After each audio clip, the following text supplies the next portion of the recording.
દેશભરમાં બીજું સ્થાન મેળવ્યું। કર્ણાટકે ઉત્તરાખંડમાં યોજાયેલા 38મા રાષ્ટ્રીય રમતગમતમાં બીજું સ્થાન પ્રાપ્ત કરીને એક અદ્વિતીય સિદ્ધિ હાંસલ કરી છે। 28 જાન્યુઆરી 2025થી શરૂ થયેલા આ રમતો 14 ફેબ્રુઆરી સુધી ચાલશે અને અનેક રમતોમાં કર્ણાટકના ખેલાડીઓએ ઉત્કૃષ્ટ પ્રદર્શન કરીને ઇવેન્ટમાં લાસ્ટિંગ છાપ છોડી છે। 35 વિવિધ રમતોમાં 10,000થી વધુ ખેલાડીઓની ભાગીદારી સાથે કર્ણાટકના પ્રતિનિધિઓએ અદ્વિતીય પ્રતિભા અને દ્રઢ નક્કી કરે છે।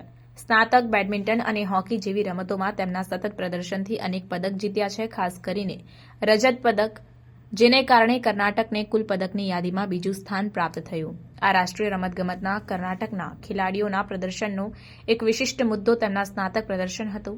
રાજ્યના તાબે આવેલ સ્વિમિંગ ખેલાડીઓએ અનેક પદક જીતીને નવા રેકોર્ડ બનાવ્યા અને તેમના દેશભરમાંના પ્રતિસાદો સાબિત કર્યા। સાથે સાથે બેડમિન્ટન ખેલાડીઓએ અલગ અલગ અને ટીમ ઇવેન્ટમાં રજત પદક જીતીને શ્રેષ્ઠ પ્રદર્શન કર્યું।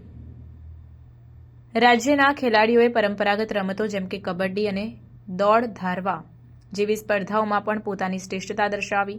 હોકી ટીમે અદ્વિતીય ટીમવર્ક અને અનુશાસન સાથે પોડિયમ પર મક્કમ સ્થાન હાંસલ કર્યું। આ રાષ્ટ્રીય રમતગમતમાં કર્ણાટકની વિજય પદક સાથે રાજ્યના ખેલાડીઓએ દેશભરમાં વધુ ઓળખ મેળવી છે। ખેલાડીઓની મહેનત અને સરકારના મજબૂત પ્રોત્સાહન અને સુધારણા માટે આધાર આપતા સિદ્ધિ પ્રાપ્ત શક્ય બની છે। આ રમતગમત પરિપ્રેક્ષ્યમાં કર્ણાટકના ખેલાડીઓએ નવી પેઢીને પ્રેરણા આપી છે અને તેમણે દેખાવની એવી સફળતા પ્રાપ્ત કરી છે।